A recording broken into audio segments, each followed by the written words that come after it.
사랑하는 다음가족 여러분, 오늘 9월 4일 토요일 아침에 여러분들에게 주님의 이름으로 문안을 드립니다. 오늘 하루도 주의 성령과 함께 동행하시는 그런 복된 하루 되시기를 바라겠습니다. 오늘 우리가 함께 나눌 하나님의 말씀은 갈라디아서 2장 11절부터 21절까지 말씀입니다. 이 말씀에는 우리가 받은 구원의 정수죠. 구원의 엑기스가 담겨 있고, 그리고 구원받은 이후에 우리의 삶을 어떻게 살아야 되는지에 대한 그 엑기스가 또한 담겨 있습니다. 16절 말씀에 보면 이런 말씀이 있습니다. 사람이 의롭게 되는 것은 율법의 행위로 말미암음이 아니요 오직 예수 그리스도를 믿음으로 말미암는 줄 알므로 우리도 그리스도 예수를 믿나니 이는 우리가 율법의 행위로서가 아니고 그리스도를 믿음으로써 의롭다함을 얻으려 함이라. 율법의 행위로서는 의롭다함을 얻을 육체가 없느니라. 아멘.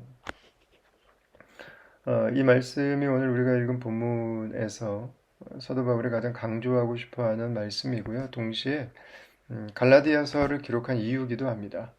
이것은 갈라디아서에 나와 있기 때문이 아니라 이 말씀을 2000년이 지나고 나서 읽고 있는 저 여러분들에게도 우리의 구원의 기초가 되는, 흔들리지 않는 우리의 믿음의 이유가 되는 단 하나의 이유를 말씀으로 기록해 주고 있는 것입니다. 예수 그리스도 외에 다른 이름은 없습니다. 예수 그리스도 외에 다른 것은 없습니다. 우리의 혈통도, 우리의 의지도, 우리가 쌓아왔던 업적도 구원 앞에서는 다 무력합니다. 하나님 앞에서 불러 태워질 때 예수 그리스도로 말미암아 받은 구원만 남습니다. 다른 것들은 다 사라져 버리게 되는 것이죠. 우리가 어떻게 이 구원을 얻게 됐는가? 우리에게 이유가 있지 않습니다. 예수 그리스도에게 이유가 있습니다. 구원이 어떻게 우리에게 그냥 주어지는가? 우리가 그래도 뭐라도 좀 해야 되지 않는가? 그렇지 않습니다. 이것은 우리가 100가지를 하고 1000가지를 한다고 되는 문제가 아니고 예수 그리스도께서 행하셔야 되는 것입니다. 온전치 못한 우리가 구원을 이룰 수 없습니다. 온전하신 예수 그리스도를 의지하는 것만이 우리의 구원의, 우리 믿음의 삶의 이유가 되는 것입니다. 사도 바울은 이 이야기를 지금 강조하고 싶어 합니다. 그러면서 본인들의 소시적 이야기, 조금 더 옛날 이 갈라디아에 있던 이 지역 성도들에게 그러니까 베드로와 있었던 일화 한 가지를 소개해 줍니다. 베드로가 이방인들과 함께 식사를 하다가 예루살렘에서 야고보, 그러니까 예수님 동생이죠.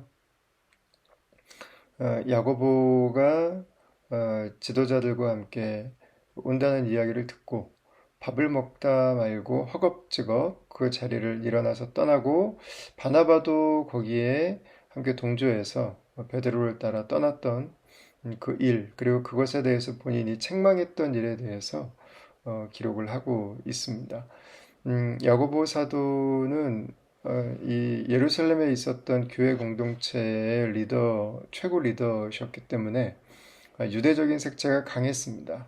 유대인들 사이에서 교회를 이끌어 가야 됐기 때문에 유대인들과의 그 조화를 아무래도 생각하지 않을 수가 없었죠. 그러다 보니까 조금 더 구약 율법이나 이런 것에 민감했고, 그걸 중요하게 생각했습니다. 거기에는 음식을 뭘 먹어도 되는지 이런 것들도 있고, 인종에 따른 이방인들과 함께 식사를 하면 되지 않는 그러한 것들도 있었습니다. 왜냐하면 이방인들은 하나님의 자녀가 아니라고 생각했기 때문에 함께 식사하는 것에 대해서 부정적인 시각을 가지고 있었죠. 자, 그런데 오늘 본문에 보면 베드로가 이 말씀을 보면 우리가 베드로를 보면 생각할 수 있습니다. 이렇게 허겁지겁 떠날 수 있을까? 이미 베드로는 많은 경험들이 있는데, 이미 사도행전에 보면 하나님께서 그 보자기 비유를 통해서 이걸 받아 먹으라 라고 말씀하신 것들도 있었고, 그리고 예루살렘 공의회에서 이미 유대인들에게 율법을 지키는 것처럼 이방인들에게 요구해서는 안 된다고 하는, 오직 십자가의 복음만을 전해야 된다고 하는 이것들을 사도들이 다 모여서 결정을 했음에도 불구하고 말이죠. 베드로는 여기에서 당황을 하게 됩니다. 그리고 사도 바울이 그것에 대해서 책망을 하게 되죠. 자, 11절을 한번 보겠습니다. 게바가 안디옥에 이르렀을 때 책망받을 일이 있기로 내가 그를 대면하여 책망하였노라. 이렇게 기록합니다. 여러분, 여기서 중요한 것은 바울이 베드로를 책망했지만 사람을 책망한 것은 아닙니다. 그가 했던 책망받을 일에 대해서 이야기를 한 것입니다. 일과 사람은 분리시켜야 됩니다. 누구나 실수를 할 수 있습니다. 누구나 흑역사가 있습니다. 그 한 가지를 가지고, 그 몇 가지를 가지고 그 사람 전체를 비난하거나 책망해서는 안 됩니다. 그 사람은 이런 사람이라고 결론 내려서는 안 되는 것입니다. 사실 오늘 여기에 나오는 바울과 베드로 같은 경우는 나이 차이로도 좀 있고요. 복음 사역으로 들어오게 된 기간도 꽤 차이가 있습니다. 바울로서는 예의를 지키는 것이 맞고 또 예수님의 수제자로 존중하는 것이 맞습니다. 그가 책망했던 것은 베드로는 아니었습니다. 그가 책망했던 것은 그가 했던 책망받을 일이었습니다. 왜냐하면 그의 행동이 주는 의미가 담겨 있기 때문에 그렇겠죠. 베드로가 이거에 대해서 왜 그런 행동을 했는지는 성경에 나와 있지 않습니다. 그래서 우리가 베드로를 이 바울의 이야기, 바울의 측면만 듣고 무조건 비난해서는 안 될 것 같습니다. 그러나 분명히 복음의 정신에 의해서 본다면 베드로가 했던 행동은 잘못된 것이었습니다. 그리고 바울은 그것에 대해서 이야기를 하고 있죠. 행동 언어가 줄 수 있는 메시지가 있는 것이죠. 베드로는 우리 구원이 예수 그리스도의 은혜로만 받는 것을 알았지만 그의 행동은 여전히 유대인은 유대인이고 이방인은 이방인인 것처럼 구원받은 유대인들은 이방인과 함께해서는 안 되는 것처럼 이방인은 여전히 하나님의 구원에서 열등감을 가진 사람들이고 소외된 사람들인 것처럼 보여지는 행동을 했습니다. 그가 이 교회를 이끌어가는 전체 리더였다고 하는 것이 중요하죠. 그 행동이 줄 수 있는 파급력 때문에 바울은 자신이 그 자리에서 나서서 베드로에게 다시 한번 구원의 의미에 대해서 질문을 했던 것입니다. 16절 말씀을 다시 한번 볼까요? 사람이 의롭게 되는 것은 율법의 행위로 말미암음이 아니요 오직 예수 그리스도를 믿음으로 말미암는 줄 알므로 우리도 그리스도 예수를 믿나니 이는 우리가 율법의 행위로서가 아니고 그리스도를 믿음으로써 의롭다함을 얻으려 함이라. 율법의 행위로서는 의롭다함을 얻을 육체가 없느니라. 이렇게 말씀하고 있는 것입니다. 우리가 다 의롭게 된 것이 예수 그리스도라면, 율법이 아니라면 율법을 지키고 안 지키고가 우리에게 그렇게 중요한 이유가 되어서는 안 된다는 것입니다. 이제 우리가 믿음을 가지고 살다 보면 율법이 언제 필요하냐면 구원 이후에 내 삶을 훈련해 가는 데 필요합니다. 그리고 이제 또 하나 필요한 게 덕입니다. 공동체를 섬기는 지도자가 되고 리더가 될 때는 공동체의 덕을 위해서 기준을 만들어 놔야 됩니다. 내가 스스로 기준들을 만들어 놔야 됩니다. 더 많은 사람들을 섬길수록 그 기준이 더 높고 엄격하고 많을 수밖에 없습니다. 왜냐하면 더 많은 사람들에게 폐가 되지 않도록 하기 위해서, 덕이 되도록 하기 위해서, 다양한 기준을 가지고 있는 분들의 눈에 거슬리지 않도록 하기 위해서 자신이 거할 수 있는, 자신이 할 수 있는 그 바운더리를 이렇게 설정을 하게 되죠. 중요한 것은 이것을 강요하지 않는다는 것입니다. 이것이 구원의 이유는 아니라는 것입니다. 공동체의 리더의 덕을 위해서 그것을 설정하는 것입니다. 또 하나 중요한 것은 이것을 다른 사람들에게 강요해서는 안 된다는 것입니다. 다른 사람들에게 당신도 이렇게 해라고 말을 할 수는 없는 것들입니다. 만약에 당신이 이렇게 하십시오라고 이야기하는 순간 그거는 우리에게 이제 일종의 율법이 될 수 있는 거죠. 그러나 복음 안에 있다면 공동체를 사랑하고 공동체를 위하는 사람이라면 이제 그것들을 만들 수 있게 되는 거죠. 특별히 우리가 자신은 그런 룰을 가지고 있지만 공동체 안에서 새가족들이나 아니면 사회적인 문화가 더 익숙한 분들이라고 한다면 그것을 조금 더 자유롭게 우리가 생각할 필요가 있을 것입니다. 이런 좀 지혜가 이제 필요하겠죠. 근데 베드로 같은 경우에는 교회 오래 다니신 분들의 기준에 맞추기 위해서 새가족들과 함께 있던 시간을 그냥 일어나 버린, 그냥 끝내버린 이제 그런 그림으로 생각을 해보면 저희들이 이해하는 게 더 좋을 것 같습니다. 자, 여러분 이게 이제 앞으로 저희가 믿음 생활하면서도 계속 이런 일들은 일어나게 될 것입니다. 어떤 게 덕이 되고 어떤 게 복음 안에 가능한 것인가? 가장 중요한 것은 이 원칙을 잃지 않는 것입니다. 은혜로 구원받은 자인 것을 알고 다른 사람들에게도 다른 것들을 요구하지 않는 것입니다.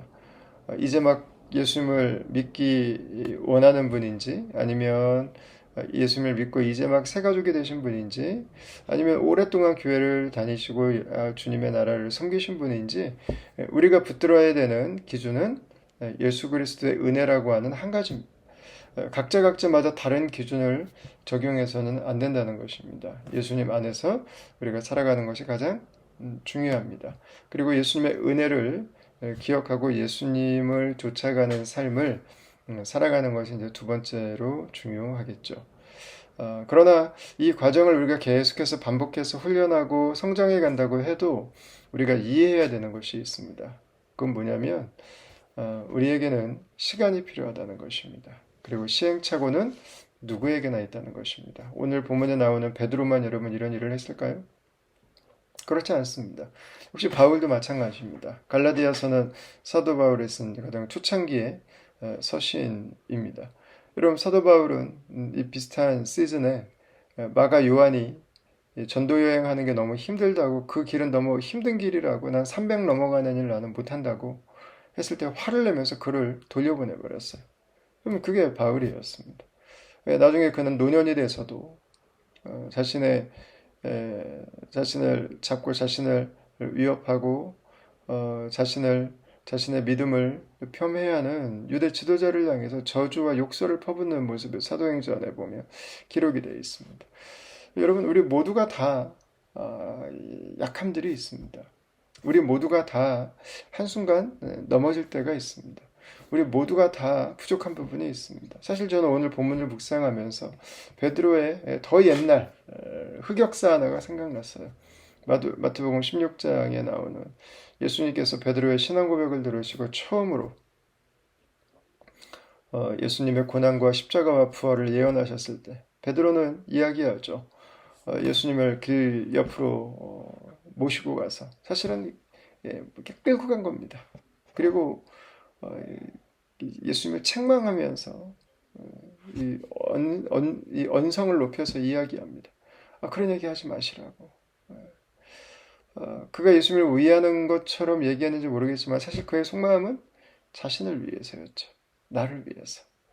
나를 위해서 예수님이 그 길을 가시면 안 됐죠. 지금 내가 예수님을 따르면서 지금 지불한 대가가 얼만큼인데 지금 내가 수고한 게 얼만큼인데 예수님이 지금 그렇게 하시면 어떻게 하겠습니까?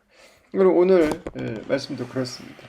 예수님께서 십자가에 가지 못하도록 가로막았던 베드로는 십자가에 죽으셨던 예수님의 그 의미를 그 이유를 지금 왜곡하는 행동처럼 보이는 일을 하고 있는 것입니다. 여러분 바울은 지금 여기에서 중심을 잡고 있습니다. 그러나 베드로는 잠시 넘어지고 있어요. 여러분 바울이 잠시 중심을 잃을 때가 있습니다. 그때는 베드로가 중심을 잡으면 되겠죠. 여러분 누구 한 사람이 중심이 될 수는 없어요. 우리의 중심은 예수님이시죠. 우리의 구원의 중심도 예수님이시고 우리의 삶의 중심도 우리가 어떻게 은혜 안에 계속 살아갈 수 있는가 예수 그리스도 안에 거할 때 가능한 것입니다. 오늘 우리가 사랑하는 말씀이 20절에 있습니다. 내가 그리스도와 함께 십자가에 못 박혔나니 그런즉 이제는 내가 사는 것이 아니요 오직 내 안에 그리스도께서 사시는 것이라. 이제 내가 육체 가운데 사는 것은 나를 사랑하사 나를 위하여 자기 자신을 버리신 하나님의 아들을 믿는 믿음 안에서 사는 것이라. 이렇게 말씀했습니다. 그 19절에 보면 내가 율법으로 말미암아 율법에 대하여 죽었나니 이렇게 말씀합니다. 이는 하나님에 대하여 살려 함이라. 21절에 내가 하나님의 은혜를 패하지 아니하노니 이렇게 말씀하고 있습니다. 여러분 우리가 어떻게 오늘을 살아갈 수 있습니까? 바울도 마찬가지고 베드로도 마찬가지입니다. 십자가의 율법에 대해서는 못 박힌 존재인 것을 선언하는 것입니다. 내가 오늘 하루를 은혜로 살아가기로 결단하는 것입니다. 내가 은혜로 구원받은 자임을 오늘 하루도 선언하는 것입니다. 오늘 하루도 내가 예수 그리스도의 부활의 생명을 가진 자로 살아가는 것을 주님 앞에 다시 한번 서약하는 것입니다. 여러분 그것이 우리가 믿음 안에 하나님의 은혜 안에 살아갈 수 있는 길이에요. 우리가 다 예수님을 영접하고 우리가 다 믿음의 덕을 생각하고 우리가 다 성장해 갑니다. 그러나 그것이 100%, 120% 우리가 완전한 존재가 되었다고 하는 것은 아닙니다. 누구나 다 이런 바울 같은 실수를 할 수가 있고 이런 베드로 같은 실수를 할 수가 있습니다. 그때 우리가 해야 되는 일은 서로를 붙들어주는 것입니다. 서로의 연약함을 중보하는 것입니다. 서로의 연약함을 받아주는 것입니다. 그리고 예수 그리스도 안에 오늘 하루를 그분을 의지하며 살아가는 것입니다. 그분의 은혜는 오늘도 넉넉한 것입니다. 그분의 은혜는 오늘도 우리의 부족을 완전하게 채울 수 있는 것들입니다. 오늘 하루도 저와 여러분들이 살아갈 때 예수 그리스도의 십자가에 우리의 죄와 정욕은 못 받고 율법과 우리 육신의 공로는 못 받고 그리스도의 부활의 생명의 능력과 성령의 권능으로 살아갈 수 있기를 바랍니다. 오늘 하루도 하나님의 은혜로 구원받은 자로 살아갈 수 있기를 바랍니다. 주의 성령께서 여러분들의 가정과 여러분들의 일터와 여러분들의 사모하는 모든 심령 가운데 하늘의 충만한 것들로 채우시기를 바라고 여러분 베드로가 이렇게 실수가 있었지만 게바가 바울이 그런 많은 실수가 있었지만 하나님은 그들을 쓰시는데 부족함이 없었습니다. 누구의 부족함 때문에 하나님이 쓰시지 못하는 사람은 없습니다. 오늘 하루 내가 부족함을 느낀다면 그것은 내가 하나님 앞에 무능하고 내가 하나님 앞에 버림받을 이유가 아니라 하나님은 그럼에도 불구하고 나를 쓰실 수 있는 분이시고 그분의 은혜는 오늘도 바로 나와 같은 존재에게 족한 것이라는 것을 고백하고 오늘 하루도 믿음으로 살아가고 믿음으로 승리하고 그분의 충만한 은혜 앞으로 나아가는 그분의 십자가와 부활의 놀라운 역사를 오늘 하루 내 삶 가운데 체험하는 하루가 될 수 있기를 주의 이름으로 축원합니다. 오늘 하루도 이 복음을 계속 묵상하고 또한 저 여러분들을 구원하신 하나님의 은혜에 감사하는 우리 다음 가족들이 다 되시기를 바랍니다. 여러분 사랑하고 축복합니다. 감사합니다.